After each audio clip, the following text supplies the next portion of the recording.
This is the Blood Red podcast from the Liverpool Echo. Hello and welcome to the latest Blood Red podcast from the Liverpool Echo. I'm Matt Addison with Ian Doyle, Paul Gorst and David Lynch alongside me.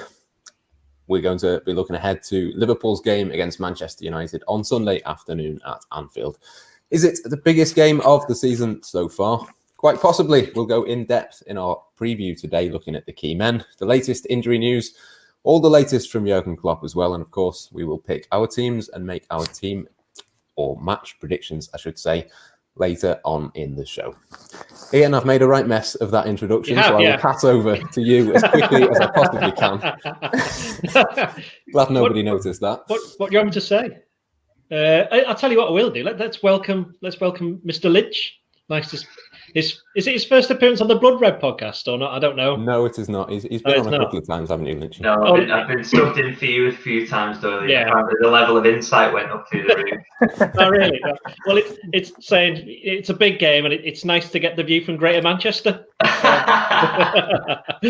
Yeah, Doyle, I was gonna begin with you in terms of the magnitude of the game and how important it feels. I mean, it's a slightly different question, but I mean, normally for these sorts of games, you'd be going down to Kirkby, as it now is, to see Jurgen Klopp. There would be fans inside Anfield. It sort of doesn't feel as big as what it might do at other times. But has that sort of tempered any of the excitement that you have for the game this weekend?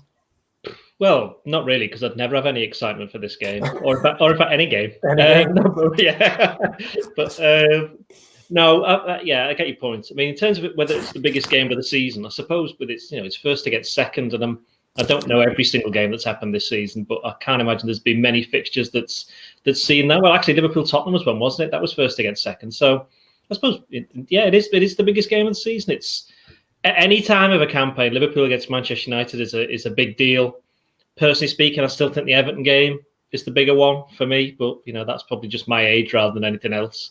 But yeah, United will be coming to Anfield, and with as you've said, no fans, none of the hoopla around it that we normally have, certainly in terms of going to a press conference, they'll be fancying the chances. It certainly still sort of feels like one of the bigger games, even if it's not as big as it might have been, Gorsty. As we say, there are things that have changed this season, but it is still a game which is going to mean a lot come the end of the season, and certainly will mean a lot on Sunday afternoon. Yeah, it hasn't always felt... I mean, it's always felt like the biggest game in the country, and it is, isn't it? It's the two most successful clubs going at it head-to-head. The two biggest clubs, the two clubs with the biggest fan bases worldwide. And no matter where they are in the league, it's always been the case. But I just think there's a little bit more riding on it this weekend because it is first against second, as Doyle says. It's a massive. I don't think we're going to be given any great insight into what this game means for Liverpool, and if they win it, what does that prove? Liverpool are obviously in incredible form at Anfield, and they have been for the best part of coming up to 4 years now. It's nearly 4 years since they last lost at Crystal Palace in April 2017. So if Liverpool win this one, it's kind of okay, fair enough. They're still the team to beat. They're still the top dogs and whatever else. But I think it gives us a massive insight into how serious this United challenge is. I've seen them quite a lot, and they never play particularly well. They always seem to scrape by and just about do enough to come away from the game with a win. But this is a team who've lost quite comfortably at home to Crystal Palace this season against Arsenal and against Tottenham. They were absolutely beaten out of sight 6-1, was it?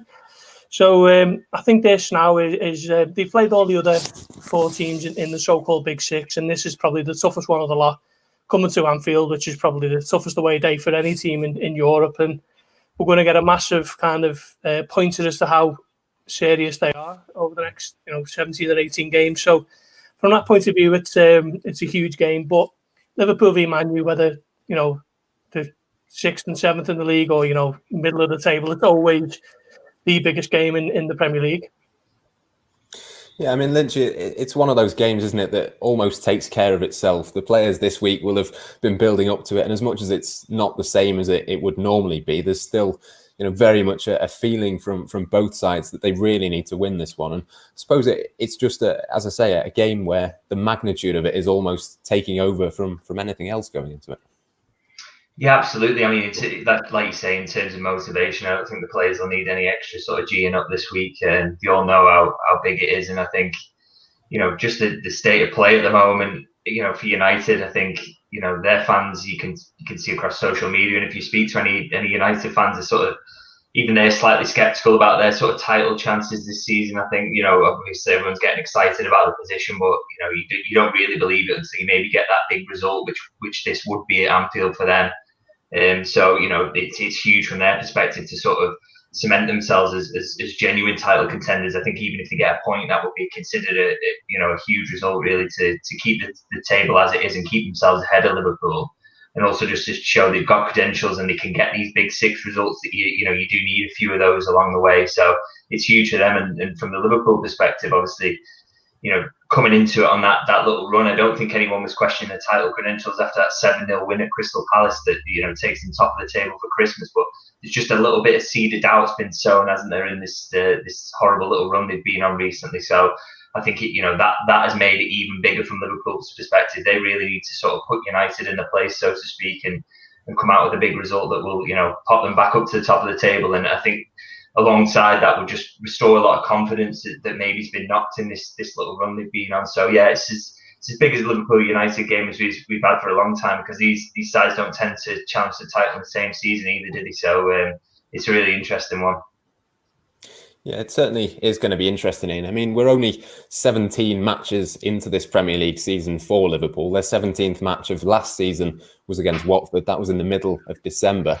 Have we almost been lured into a false sort of position in this Premier League table at this moment in time? Do you think this game is almost feeling a little bit bigger in the wider scheme of things than maybe it almost should be? Well, some people might have been lured, but I've not. I mean, I've been banging on for anyone who knows me. I've been banging on for ages. There's 5 games in May. I've said this loads of times. There's 5 Premier League games in May. That there's going to be 15 points up for grabs by the time we get to the point of the season when normally it's all done and dusted. So I think, people are losing sight of that. But you also can't ignore the fact that, 17 games is still quite a lot. That's almost half the season. And Manchester United are 3 points clear. I'm pretty sure if Liverpool were 3 points clear, Liverpool fans would be making a big deal of it. So I'm not entirely...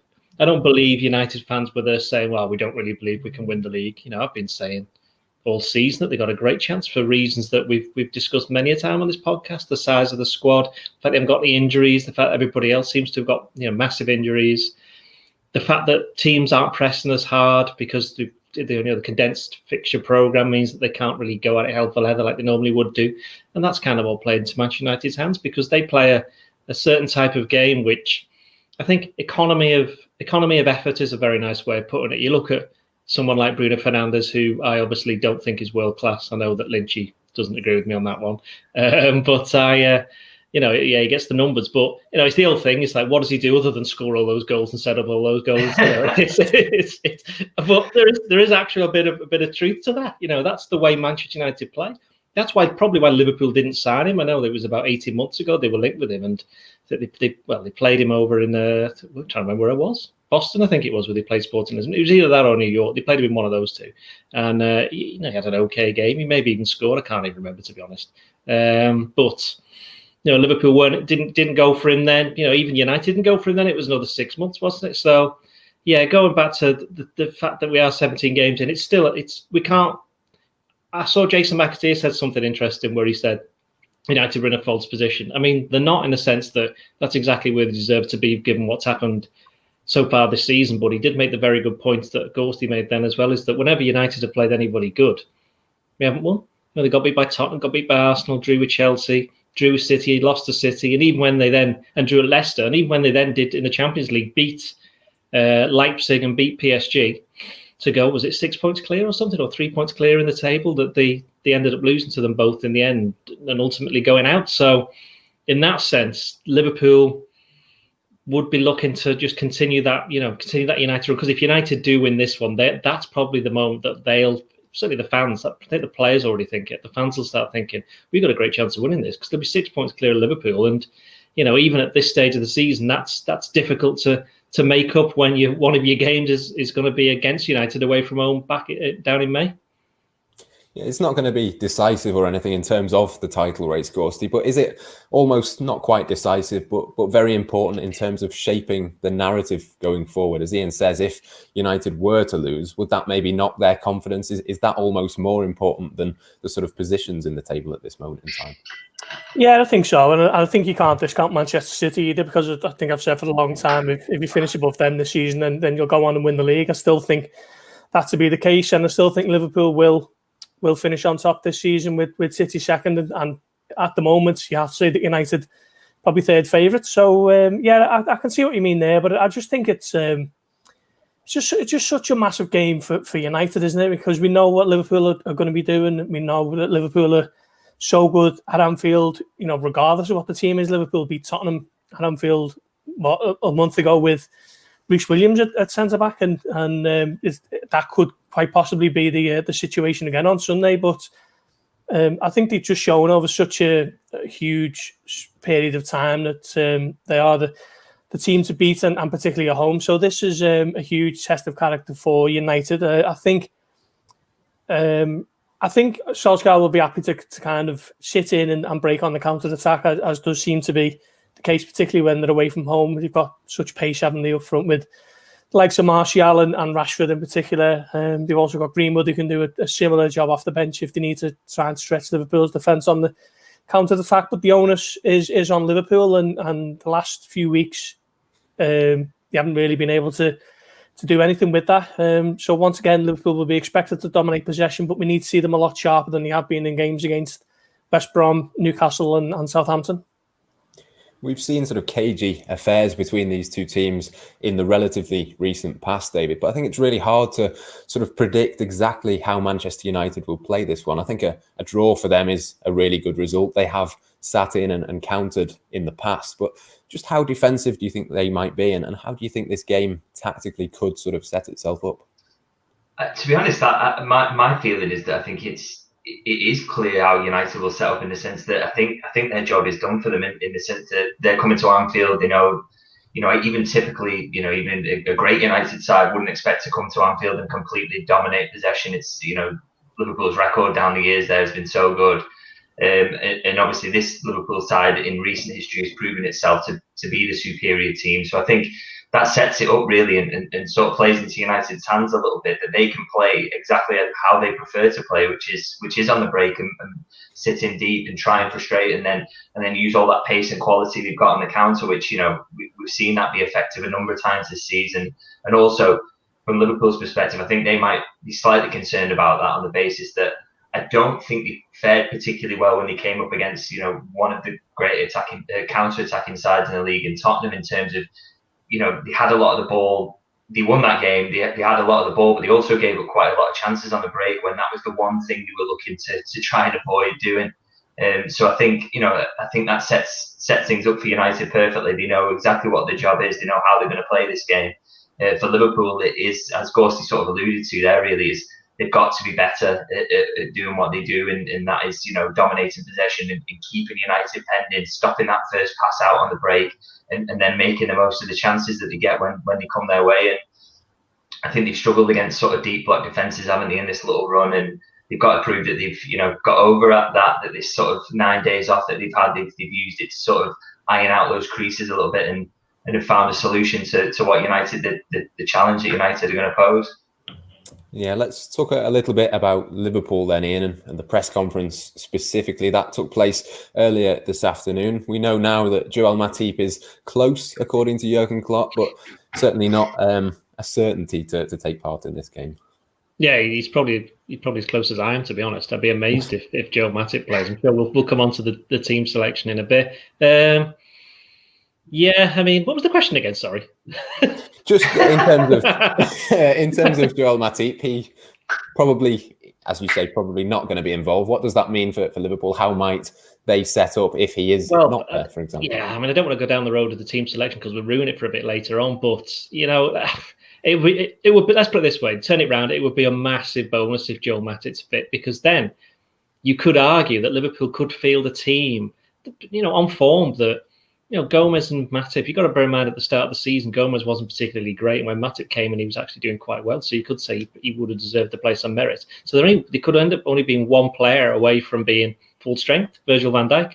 That's if Matip is playing. But obviously, if Matip then doesn't do it, it doesn't get there, then you've got two players, massive players in a key position where, as Lynchy said, United, we all know United are going to play. In the same way that we practically all know Liverpool are going to play. And I think that's going to be the interesting thing, is whether Liverpool decide to do something a little bit different, whether it's not in terms of the actual formation, but just the way that they look to play. And key to that could be, Thiago. He will be making his Anfield debut, which, assuming he plays, which was pretty remarkable when you think about it, given the fact that he was first linked with Liverpool, I think, in about 1987. So, it's taken a long time for him to actually get to be playing at Anfield. And we've seen, glimpses of him in the away games. We've done this before, the likes of Chelsea, Everton, Villa, but he'll be a problem for United in that they'll have not really dealt with it before. They won't have come up against a player like him before. I had to check that he's never played against United. So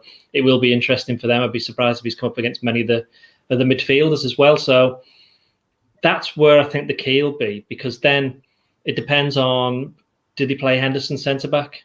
If Thiago's playing and he's got Wijnaldum there, I think he might be tempted to do that. But then, who's quicker, Williams or Reece Williams or Henderson? Who's got the better position and who's going to be better at clearing at the set pieces? Because United will be looking to strike with them as well. They got Harry Maguire, people like that. So it is a difficult one for Jurgen Klopp. But ultimately, if Joel Matip's fit, it does not make a massive difference with the way that Liverpool play, not only defensively but in midfield, and as a result going forward. I mean, if he's fit, that would be as big a problem for United as it would be a boost for Liverpool. Yeah, a very slim chance then of Matip being fit. Naby Keita, Ghosty, we know for sure will not be fit. That's been the case, fairly frequently for him this season. But does it almost make it a little bit more difficult if, as Ian says, Henderson and Fabinho have to play at centre-back? Does then the knock-on effect of that in midfield once again become a little bit of a problem for Jurgen Klopp? Yeah, well, that was the biggest problem at Southampton for me. I think Henderson and Fabinho didn't really do anything too wrong that you wouldn't expect a traditional centre-back to have done on the day. It was just a case of the impact it had on midfield when you're playing Thiago, who was making his second start, was it? And then you had Oxlade-Chamberlain, who's making his first. He's barely played. And then Gini Wijnaldum, who probably played too much. So that midfield was completely disjointed, and Liverpool never really got going that day, especially after going a goal down so early on. So it's just a knock-on effect it has, isn't it?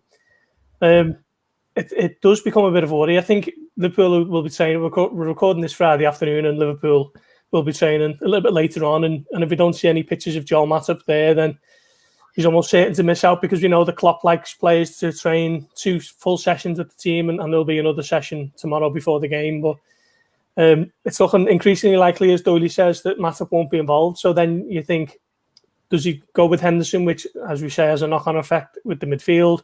Does he go with Nat Phillips, who's more of a traditional centre-back? He likes to head balls away and keep it simple and clear the ball. Or does he go with the pace and mobility of Reece Williams, who's played probably certainly less than 10 games and probably around about 5 games or so. So these are the big decisions that the Klopp's got to wrestle with, and he's probably got to get right, hasn't he? Because Liverpool just cannot kind of if United go 6 points clear, although it's not a kind of fatal blow to the title hopes, that's a massive kind of boost for them, isn't it? And also to Manchester City as well. So big decisions, as they always are for Jurgen Klopp in midfield and in central defence. Yeah, we'll all have our say a little bit later on what we think Jurgen Klopp should or might do on Sunday. But another thing that he was inevitably asked about, Lynchy, was penalty kicks. Obviously, that is a topic which comes hand in hand with Manchester United this season, certainly in the eyes of many people. And what did you sort of make of Jurgen Klopp's comments on those? Because he didn't seem to want to give much away on that. Yeah, I can understand why he didn't want to get drawn on that, because we know what the headlines will be, and he's scared of giving that easy headline away to people like us who will twirl him for what he says and write it up in that way. We've done it anyway. Yeah, there's no way you can avoid it, really. You too, mate. It's I think it is a worthy talking point, isn't it? Because you look at Manchester United, the amount of penalties they've got this season. It's an interesting one. I don't quite buy into the conspiracy theories around it all, but I do think it's maybe a stylistic thing, and it is just an interesting point. They obviously enter the box in a way frequently enough to win penalties, and it's the way they go about the game. It's very maybe different to Liverpool. I think one of the things I suspect is that Liverpool's main focus is maybe on getting Salah or Mane one-on-one with the keeper and playing a through ball and putting them in that situation, rather than having them on the ball dribbling at a fullback, for example, and trying to draw the foul. I think that's possibly the reason. But either way, I think if there's a penalty awarded to either side in this game on Sunday, it's going to be an absolute explosion on social media, which will be absolutely fascinating. I just think the only thing you hope surrounding the penalty thing is that if there is a penalty given, that it's not a particularly controversial one, or one where you think VAR might have got involved and doesn't, or the other way around. I don't really need that to be part of the match narrative, to be honest, just because I don't have to read about it. It's a nightmare. Yeah, Paul Tierney, the man in the middle, and I think Stuart Atwell on VAR. I wouldn't fancy being in either of those positions, to be honest, for this one. But Ian, I think the interesting thing for me in terms of the penalties and Jurgen Klopp's comments, he used the phrase, "I'm not Sir Alex." He seemed to be saying that he didn't want to get drawn into mind games, but almost by saying that, he was, by sort of the very definition, getting drawn into those mind games. Well, I think it was more what Mark Clattenburg said, wasn't it? The former referee and massive hair implant person. So, well, he is, isn't he? He is. Anyway, I didn't know that. You go and do your research. Believe me. Anyway, can we just say before we go any further that I'm quite enjoying Lynch's filing system behind him. It's very good, very neat. Yeah, thank you. Big fan of it. Right, back to the penalties. Yes, I think the thing with Mark Clattenburg's comments is that he was saying that because Jurgen Klopp mentioned it 2 weeks ahead of the United game, he was somehow trying to influence the referees for the United game, whereas he wasn't. Klopp had, he admitted, for somebody who says he doesn't read anything, Klopp said that he spotted this statistic, and I think we can more or less now say that if he doesn't read it, then he certainly gets past it to have a read. He mentioned the statistic about the penalties, and he was doing it in reference to the fact that Liverpool should have really had at least one against Southampton, possibly two. But the fact that Liverpool were playing United another, 10 days later or something like that, I don't think that came into his thinking, and that's why he was saying it wasn't mind games looking ahead to that particular game. So I think he's right with that. With the other stuff, it's interesting, is it, as Lynchy said, United, Marcus Rashford come out and admitted it, didn't he, this morning, or last night, I should say, where he said that under Jose Mourinho, we weren't getting any pens. So he said, well, why don't you just try and be a bit more savvy about it? And, it's not the first time this has come up with Klopp, not in the sense that it was reference to Manchester United, but it was Liverpool not getting that many penalties under his tenure. And you look back, and there was one season where I think the season where they got to the Champions League final, where they had more penalties in the Champions League. So I think the first season, more penalties in the Champions League than they got in any domestic cup. Any domestic competition, which is ridiculous when you think of how many games they play. So I don't know whether for some Liverpool players that the reputation goes before them. You look at Salah, and I think it's a bit harsh. It was interesting that Jurgen Klopp mentioned Sadio Mane and made a point of saying that he's still not a diver, because as far as I'm concerned, he's never been one or even suggested that he is one. But one or two people have been kind of indicating that because of one or two things that's happened. I mean, he could have gone down for that one at Newcastle, couldn't he? Where the keeper basically tried to hug him as he was trying to put it into the goal, which, to be fair, at the time, didn't notice it. You didn't see it at the time. It was only when you saw it afterwards and you're thinking, hang on a minute. But then isn't that what VAR's for? And I think, again, we come back to VAR, and where, they've kind of done this switch, haven't they, where they're not taking as long to look at things yet. You look at the United game against Burnley the other night. I mean, I didn't watch it. I know Lynchy saw it, but United had the possible red card for Luke Shaw, and not quite sure how he got away with that one. But they had a look at that. So, I mean, the point with the penalties is I wasn't particularly that surprised to see United had won that many. I think there's a few of them weren't penalties, but the way that they play to try and win penalties, as Lynchy said, I don't think Liverpool particularly try and do that. But if there's a penalty given in the game on Sunday, I'll think, great, something for me to write about. Yeah, exactly that. Something to talk about next week, certainly. But just before we move on from penalties, Ghosty, just your sort of verdict on that. And I suppose the Liverpool, as Jurgen Klopp was asked, do they have to change their approach in any way in both boxes, I suppose? Do they have to be more careful because they're coming up against Manchester United? And could they do a little bit more to win them at the other end? Or is that maybe just being a little bit unfair? I think so. I think particularly in the case of Anthony Martial, I think he, more than anyone, tends to need no second invitation to go over. There was one recently when, I can't remember the game, but he tried to sneak in between two challengers and both of them kind of stepped back and he went down and nothing got given. He should have been booked. He seems to be the repeat offender. But yeah, the Liverpool, I mean, my biggest problem with this Liverpool team for quite a while actually was the kind of lack of edge and almost to the 2018 Champions League final when Sadio Mane gets booked for a foul on Sergio Ramos and he's got a big smile on his face helping him up.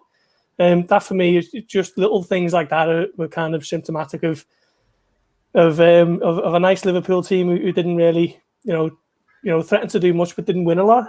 So for me, I would like to see a little bit more of a streetwise edge, if you like, and we've seen it one or two times with players like Salah. I think he won a penalty against, was it West Ham?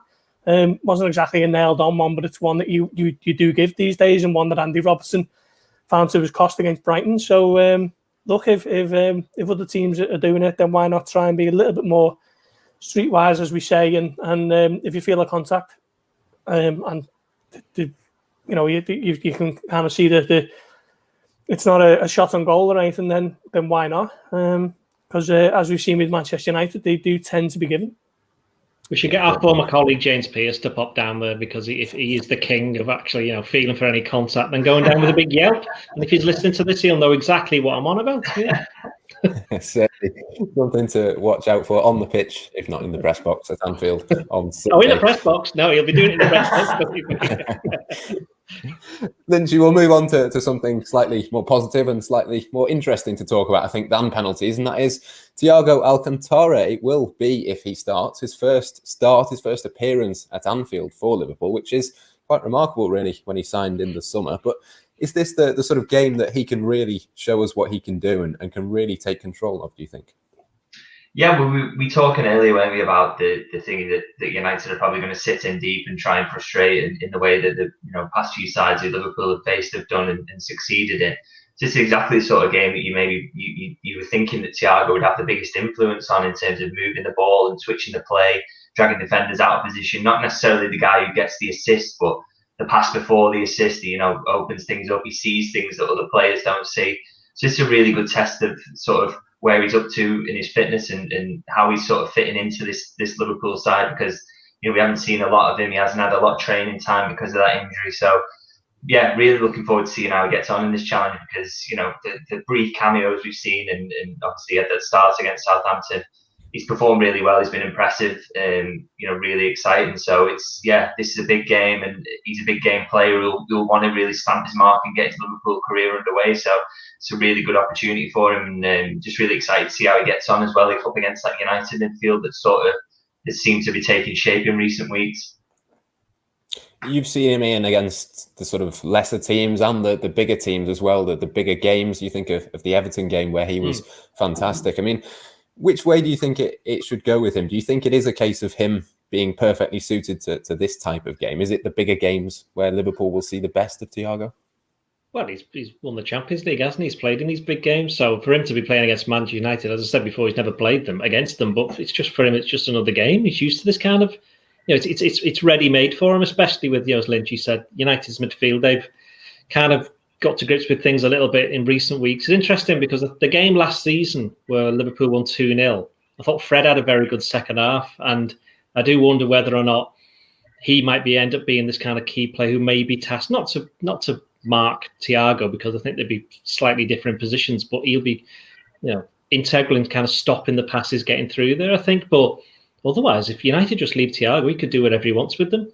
He could just do the passes. And as Lynchy said, they've had these 9 days in between the two games. That'll be the longest time they've had to kind of work on combinations or how best to get, that Thiago can work alongside his fellow midfielders, but also how best to release the front three or combine with them. So it will be interesting to see what happens. I mean, we're all talking like he's going to be playing, but the fact is he will be, won't he? He'll be starting. It'd be insane for Liverpool not to do that. But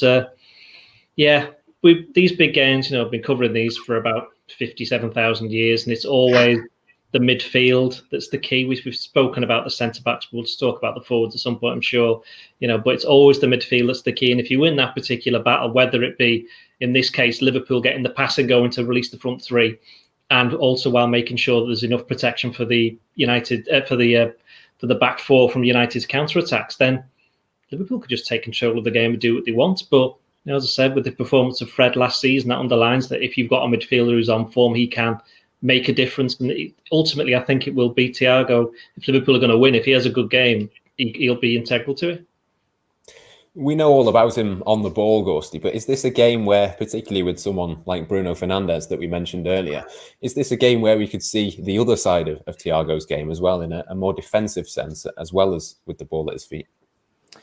Quite possibly, yeah. But as you mentioned there, we're fully expecting Liverpool to once again dominate possession, aren't we? And United to stick to a bit of a counter-attack game plan. So you'd expect Liverpool and, by virtue, Thiago to have more of the ball. And I think when Liverpool and Jurgen Klopp are going through the kind of fine details of this game, I think the plan will be to just ensure that the ball isn't fed through to Bruno Fernandes in dangerous areas. That always seems to be his stock answer when he's asked about specific players in press conferences. I know we said it a few times about Jamie Vardy, that the best way to counter his threats is to just keep the ball away from him and ensure that passing lanes are cut off and so on. So that will probably be a similar game plan. And if Thiago gets his foot on the ball and he's able to pick a few passes, then United could be in trouble. So I'm just looking forward to seeing him really kick on now. It's, as you mentioned here, with it being his first start at Anfield, it's incredible. It's 4 months since he signed, and we're actually still waiting for that to happen. We obviously know he's had the injury layoff from the derby, and the last 3 games have been away, and just circumstances have kind of worked against them. But hopefully his Anfield debut is a memorable one, and these are the kind of fixtures why he's chosen to come to Liverpool. Let's face it, he's looking for a fresh challenge after 6 or 7 years with Bayern Munich, just signed off by winning the Champions League. He's an elite player, and probably for me one of arguably the biggest, most high-profile Liverpool transfer of the Premier League era. So let's get him on the pitch and see what he can do in the biggest games.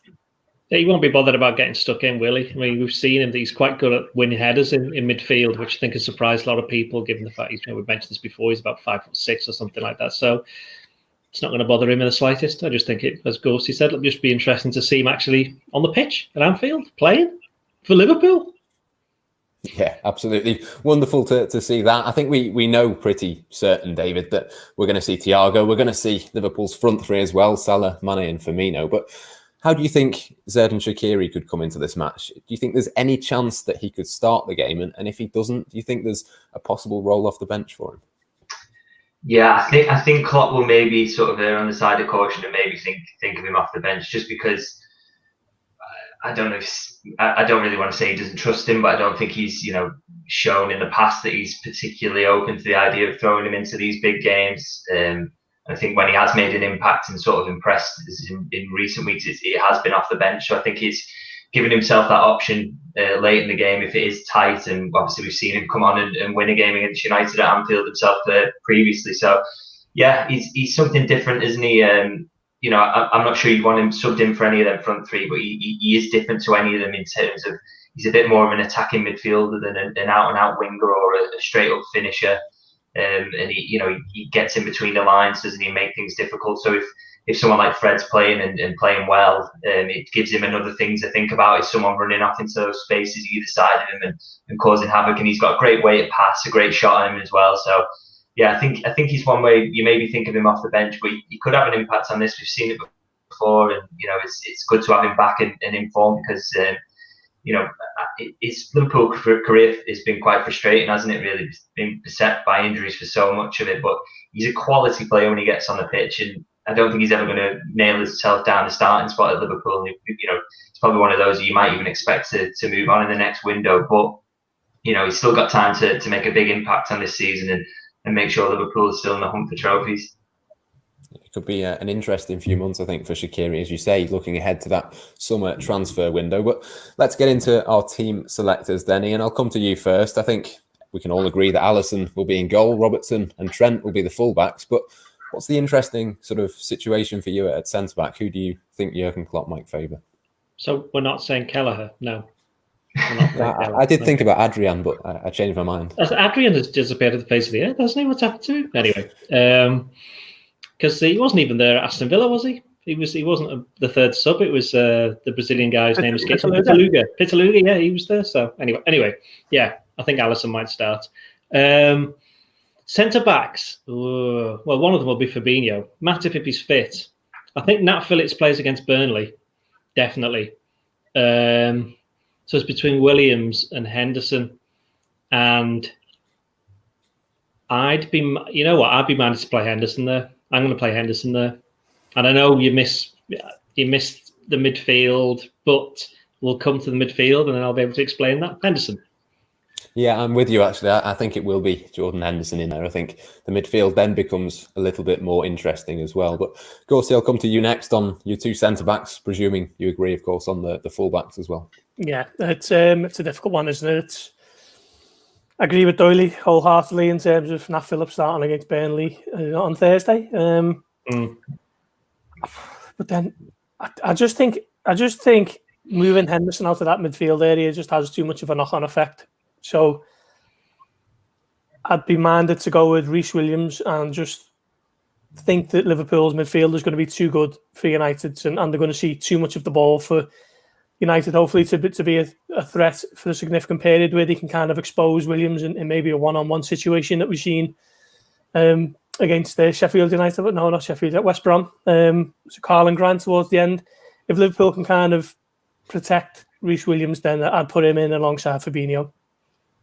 And David, where do you sort of stand on this one? I think it's probably a straight choice, isn't it, between Williams and Henderson? I suppose you probably wouldn't want to go for Nat Phillips in this one.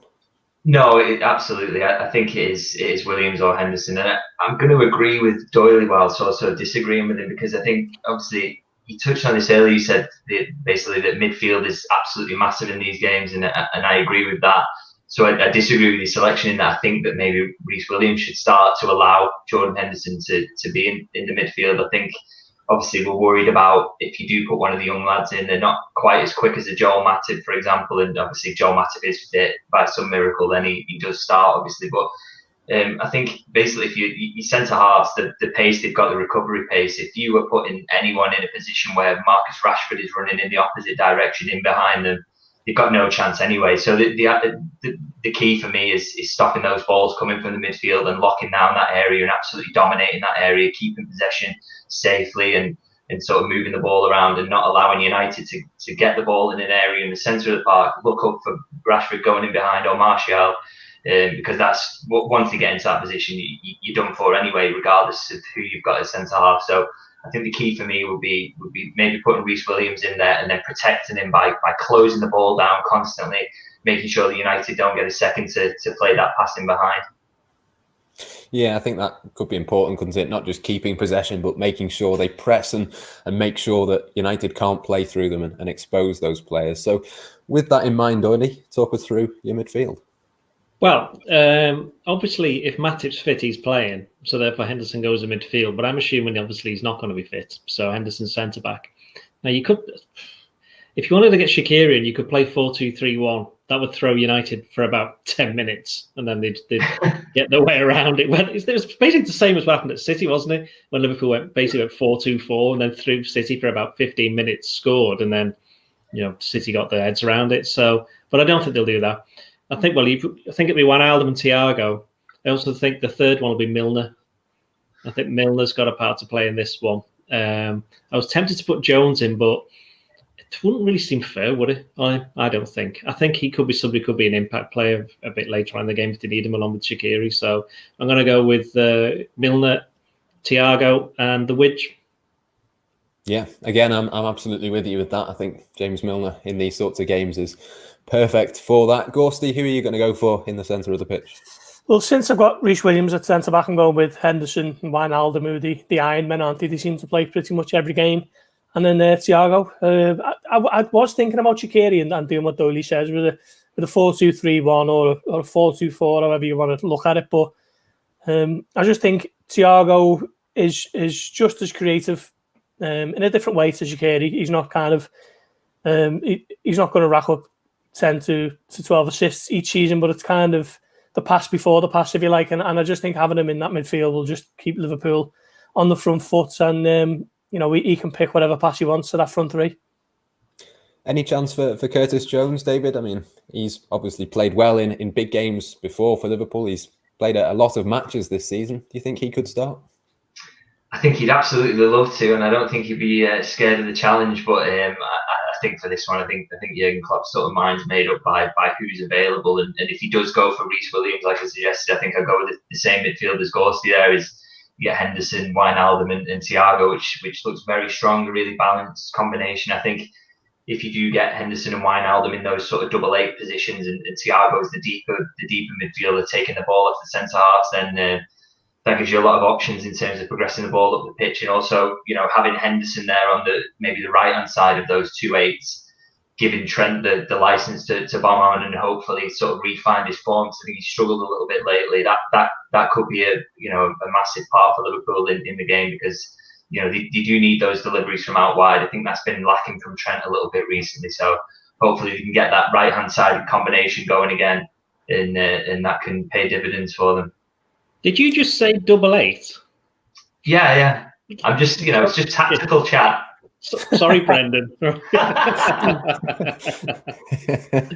Well, in front of those, call from wing halves. The best ever Brendan Rodgers shout was somebody was a 11.5. So we were like, hang on, is he like he's on the way to the bench or something? That's where I would play. Yeah. And with all those midfields in line, then I suppose that just leaves the front three, which I suppose we'll all be in agreement with those: Salah, Mane, and Firmino. So that being the case, hang on. No, hang on. Okay. Yeah, I agree. But on a serious point, though, who could you bring in? Minamino did Shaqiri. okay against Palace, but then wasn't particularly great against Villa. Shaqiri. He's not a starter, is he? As Lynchy said, I don't think he's certainly not in that front three. And Origi, he's kind of, I mean, it would be surprised if we didn't see him, play very much again this season, I think. But I don't know, it's a tough one. It's got to be those two. And the interesting thing for all of us chatting about, if Matip was fit, we'd all pick exactly the same team, wouldn't we? And I think United know that. And I think Liverpool can kind of guess United's team. So this, they both spent all of this entire, preparation period. So I won't knowing what they think the other team's going to get pick. So I wonder whether somebody, whether it's Solskjaer, whether it's Klopp, just throws something out there that's just like, hang on, nobody saw that one coming, and maybe that could make a bit of a difference. But if you were going to do that, though, there's not, as you say, that many options, is there? I mean, apart from a 4-2-3-1, I mean, what other sort of out there things do you think that Klopp could do? I suppose he could play 3 at the back. I don't know. Could play wing backs, but he's only done that once, hasn't he? Or was it against Brighton? So I think Man United, while they're not the greatest team in the world, I think they might be better than Brighton were. He could be looking to start James Pearce if he wants to win a penalty. If he wants to bring him on in the second half if they're 1-0 down. Just get him up there towards the Kop. All the banners will be intimidatory to the referee, the way that they flutter in the breeze. But actually, that's a serious point though. With there being no fans, that's going to work in United's favour, isn't it? Because you ask any United. I did an interview which you'll see on the Echo website on Saturday night with not just me. It was a roundtable interview with Gary Neville and Jamie Carragher, and that was brought up, and Neville was like, yeah, I mean, whenever we went to Anfield, we knew it was the toughest game we'd ever have. That's no secret. It's the same for any Manchester United player. So for them to go to Anfield and there be, the two main obstacles for them are one, the team, and the other one, the fans. For one of the main obstacles to not be there, it's a massive bonus for them. And I think Liverpool, at times this season, perhaps away from home, they find it hard to motivate themselves. I mean, look at the Villa game, 7-2. That would never have happened if there'd been people in the stadium. I think they've got over that now. And I think, to be fair, United had that problem as well when they lost to Tottenham on the same day. I think the teams have kind of got over that, but they are missing that kind of extra bonus. And there's the fact that Liverpool in the last 3 home games did have fans, even if it was just 2,000. It's going to be weird for the players going out there. And while, There were, as Gorst will agree, but there was the Wolves game, wasn't it? The first time when they went out, it was just 2,000. It sounded like it was about 20 or 30,000, and it was you could tell it just lifted the whole team, and in a certain way, it actually lifted Wolves as well because they felt like they were in an actual game. And so, while it will affect both sides, I think United will be the main beneficiaries of there being nobody there. Yeah, certainly it's going to be a strange one. And with that in mind, I suppose it's really quite difficult to make our match predictions, but we will do that. I'm going to go for a 1-1 draw. I think a draw probably for both sides is not the worst result in the world. And if we got to 70 minutes all level, certainly Solskjaer would take that. I would imagine probably Jurgen Klopp would as well. But Doyle, I'll come to you first, then Gorsty, and then Lynchy. I mean, how do you think this game is going to pan out? I think the arguments over the celebrations and whether players can hug, we saw this on Thursday night, I think will stifle the players. They will be scared. There will be no goals. But then in the last minute, Manchester United will get a penalty from VAR, which they will then miss. And the rebound will come out, and Sadio Mane will run clean through and get taken out. And referee will give a penalty, and then VAR will give a free kick to Manchester United for a foul on De Gea. There you go. So I can't get any more precise than that. 0-0 is the short answer for that. A very exciting 0-0 by the sound of it. Last minute is very exciting. Lynch, he's always like this, Hang on a minute, yeah. I may be like this, but I'm the only one who said that Man United had a chance of winning the league back months ago. So I was right about that. This is on record now. I've played half the season. It's going to be. I disagree with you there, Matt. I think Liverpool have to win this game because Manchester United, although you might not think that the genuine challengers at the moment after 17 games, certainly Doyle does, but they are there because of what they've done in those games, and Liverpool can't be relying on other teams to take points off them. So Liverpool have got to show up and know that they're a better team, a better bunch of players, and win because they're at home and the onus is on them. So a draw is a hugely disappointing result for Liverpool. They've got to go and win, and I think they will, 2-1. Yeah, it is an interesting one. All I meant in that was that it's still tight. And I think at some point, Manchester United will have their drop. They'll have injuries. They'll have something that goes against them. I don't think it's quite happened just yet for them so far this season. But Lynchy, just finally then, before we finish, your verdict on the game and a score prediction. Yeah, it's probably not going to be as exact as Doyley's, to be honest. But I think, I just cannot imagine that Liverpool's sort of poor run of form can continue any longer. I think they're going to be absolutely bang up for this. They want to make a point. It's Anfield where they don't lose. I think it's going to be tight. It's going to be difficult, but I expect Liverpool to win. I think maybe an early goal and then a late goal, sort of similar to last time. Maybe another 2-0 win for Liverpool. Yeah, certainly. I'm sure Liverpool fans would take that. I think that just about brings us to the end of today's podcast. We'll be back with the next Blood Red show on Monday, looking back at one of the biggest games of Liverpool's season and hopefully a Liverpool win too. For now, though, from myself, Matt Addison, from Ian Doyle, Paul Gorst and David Lynch, until next time here on the Blood Red channel, thank you for watching and listening, and goodbye for now. This is the Blood Red